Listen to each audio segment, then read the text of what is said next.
सावरकर माने तेज, सावरकर माने त्याग, सावरकर माने तप, सावरकर माने तत्व, सावरकर माने तर्क। दोस्तों, पूर्व प्रधानमंत्री अटल बिहारी वाजपेयी जी ने सावरकर के जीवन का मात्र एक हिस्सा बताया है। दूसरा हिस्सा अभी जान लीजिए। सावरकर माने माफी, सावरकर माने अंग्रेजों से पेंशन, सावरकर माने टू नेशन थ्योरी, सावरकर माने भारत छोड़ो आंदोलन का विरोध, सावरकर माने अंग्रेजों को सपोर्ट, सावरकर माने गांधी की हत्या में साजिश, सावरकर माने और भी बहुत कुछ। विनायक दामोदर सावरकर कितने बड़े वीर, आज हम इसी के बारे में इस वीडियो में डिटेल में बात करेंगे। इस नाम का जितना जिक्र होता है उतने पहलू बनते जाते हैं। एक हिस्से में वो महान क्रांतिकारी होते हैं जिसने अंग्रेजों के खिलाफ आवाज उठाई और जेल गया, वो भी साधारण जेल नहीं बल्कि काला पानी। लेकिन सावरकर की जिंदगी का दूसरा पहलू भी है जो सावरकर को माफी वीर बनाता है। शुरुआत करते हैं माफी नामा से। सरकार अगर कृपया और दया दिखाते हुए मुझे रिहा करती है तो मैं संवैधानिक प्रगति और अंग्रेजी सरकार के प्रति वफादारी का कट्टर समर्थक रहूंगा, जो उस प्रगति के लिए पहली शर्त है। मैं सरकार की किसी भी हैसियत से सेवा करने के लिए तैयार हूं, जैसा मेरा रूपांतरण ईमानदार है। मुझे आशा है कि मेरा भविष्य का आचरण वैसा ही होगा। मुझे जेल में रखकर कुछ हासिल नहीं होगा, बल्कि रिहा करने पर उससे कहीं ज्यादा हासिल होगा। केवल पराक्रमी ही दयालु हो सकता है और इसलिए विलक्षण पुत्र माता पिता के दरवाजे के अलावा और कहां लौट सकता है। मेरे प्रारंभिक जीवन की शानदार संभावनाएं बहुत जल्द ही धूमिल हो गईं। यह मेरे लिए खेद का इतना दर्दनाक स्रोत बन गई है कि रिहाई एक नया जन्म होगा। आपकी ये दयालुता मेरे संवेदनशील और विनम्र दिल को इतनी गहराई से छू जाएगी कि मुझे भविष्य में राजनीतिक रूप से उपयोगी बना देगी। अक्सर जहां ताकत नाकाम रहती है, उदारता कामयाब हो जाती है। मैं और मेरा भाई निश्चित और उचित अवधि के लिए राजनीति में भाग नहीं लेने की शपथ लेने के लिए पूरी तरह तैयार हैं।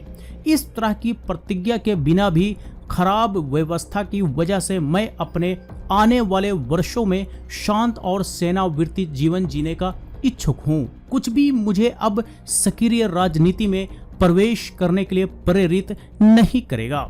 ये सभी बातें विनायक दामोदर सावरकर ने अंडमान की सेलुलर जेल से सजा काटते हुए 1913 और 1920 के बीच दायर की गई दया याचिका में लिखी थी। इस पर दिल्ली यूनिवर्सिटी के राजनीति के प्रोफेसर व लेखक शमसुल इस्लाम कहते हैं कि सावरकर ने अपनी रिहाई के बाद सारा समय महात्मा गांधी के खिलाफ माहौल बनाने में बिताया। 1937 में पूरी तरह रिहा होने से लेकर 1966 में अपनी मृत्यु तक सावरकर ने ऐसा कुछ नहीं किया जिससे राष्ट्र सेवा कहा जा सके। उनका मानना है कि सावरकर ने दया याचिकाएं नहीं बल्कि आत्मसमर्पण याचिकाएं दायर की थी, जो उन दया याचिकाओं से बहुत अलग थी जो कुछ और कैदियों ने दायर की, जिनमें उन्हें कैदियों के ऊपर हो रहे जुल्म के बारे में लिखा। जेल में सावरकर किसी भूख हड़ताल में शामिल नहीं हुए, क्योंकि ऐसा करने पर सजा के तौर पर उनको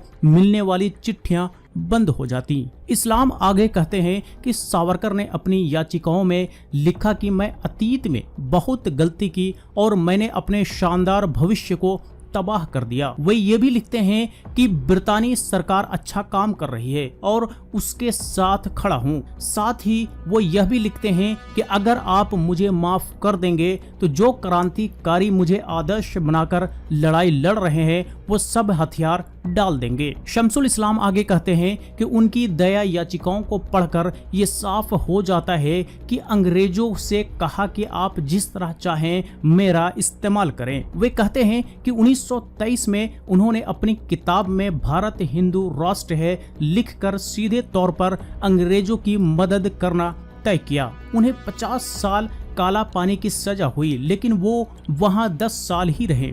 अंग्रेजों ने उन्हें हिंदू महासभा को संगठित करने का अधिकार दिया और उनकी पेंशन तय की। इस्लाम आगे बताते हैं कि सावरकर ने इंग्लैंड की रानी को खत लिखा था कि आप हिंदुस्तान को नेपाल के राजा को दे दे, क्योंकि नेपाल का राजा सारी दुनिया के हिंदुओं का राजा है। वे कहते हैं कि हिंदू महासभा का सेशन नेपाल के राजा को सलामी देकर शुरू होता था और उनकी लंबी आयु की कामना पर खत्म होता था। इस माफीनामे पर सावरकर के समर्थक ये तर्क देते हैं कि सावरकर ने अंग्रेजों को कभी भी माफीनामा नहीं लिखा, बल्कि उस दौर में जो कैदियों के लिए दया याचिका का एक स्टैंडर्ड फॉर्मेट होता था, उसी फॉर्मेट पर सभी कैदियों की तरह सावरकर ने भी अपनी दया याचिका फाइल की। लेकिन इस तरह के तर्क देने वाले बुद्धिमानों से मेरा एक सिंपल सा सवाल है कि उसी वक्त सेलुलर जेल में बटुकेश्वर दत्त, इंद्रभूषण रॉय, मदन लाल ढींगरा,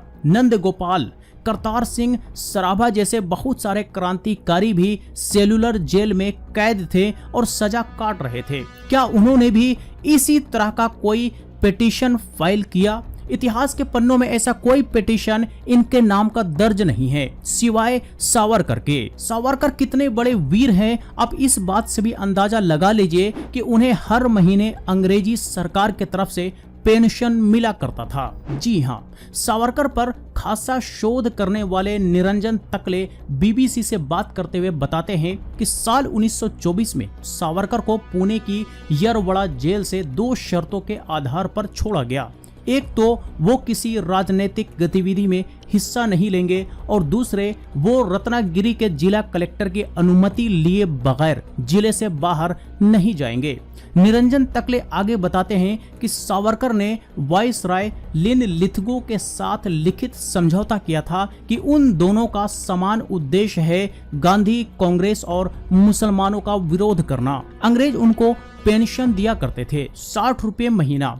वो अंग्रेजों की कौन सी ऐसी सेवा करते थे जिनके लिए उनको पेंशन मिलती थी? वो इस तरह की पेंशन पाने वाले अकेले शख्स थे।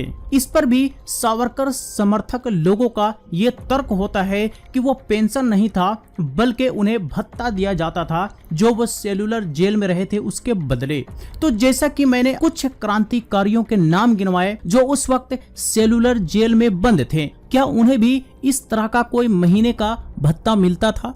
बिल्कुल नहीं, और ऐसा कुछ इतिहास के पन्नों में बिल्कुल भी दर्ज नहीं है। लेकिन सावरकर के बारे में पूरे देश ही नहीं बल्कि पूरे दुनिया को पता है कि उस वक्त हर महीने 60 रुपये का पेंशन लेने वाले इकलौते शख्स थे। सावरकर का माफीनामा और पेंशन पर कुछ लोगों का तर्क ऐसा भी होता है कि दरअसल ये सारा कुछ सावरकर ने सेलुलर जेल से बाहर आने के लिए एक तरह का षड्यंत्र रचा था, ताकि हम जेल से बाहर आकर के भारत माता की सेवा कर सके। लेकिन उन्होंने जेल से बाहर आने के बाद कैसी सेवा की है, आज हम आपको ये भी इस वीडियो में बताने वाले हैं। तो सेवा नंबर 1, 2 नेशन थ्योरी, यानी कि द्विराष्ट्र सिद्धांत। भारत के बंटवारे का विचार सबसे पहले विनायक दामोदर सावरकर ने दिया था। 1937 में हिंदू महासभा के अहमदाबाद सम्मेलन में सावरकर ने अपने अध्यक्षीय भाषण में कहा कि भारत में 2 प्रतिद्वंदी राष्ट्र अलग बगल रह रहे हैं।